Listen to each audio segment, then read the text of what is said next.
We are here with Kate Fitzgerald, an attorney with Hinman, Howard & Cattell, specializing in family and divorce law. Thank you so much for joining us to talk about some financial issues you face later in life.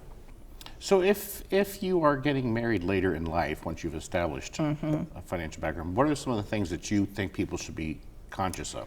Well, I think that it would be wise for them, now they're married, say they've done their prenup, to sit down, do healthcare proxies. It may be they want each other, or maybe they don't want to put that burden on each other, but they should have healthcare proxies.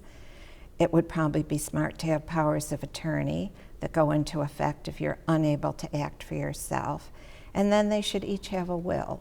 And hopefully during the prenup process, they have thought about how they want to do those wills. Do they want to keep their property totally separate during marriage and maybe contribute equally or in some income proportion to household expenses? Or do they want to have a certain amount that's joint? If one party has children and the other doesn't, you know, and they have to think through who predeceases the other.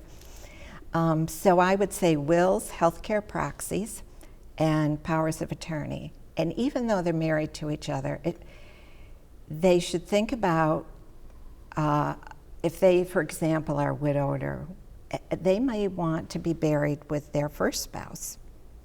And maybe both of them do, or one does and one doesn't. But again, it's something they need to think about, and think about disposal of remains. Do they want to be cremated and put with the other spouse, or do they want to be with the new spouse?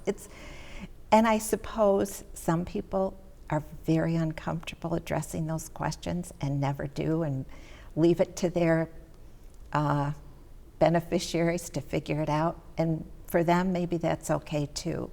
But if you do have a particular desire of how things would go, you should make it known and do it in a way that's legally binding.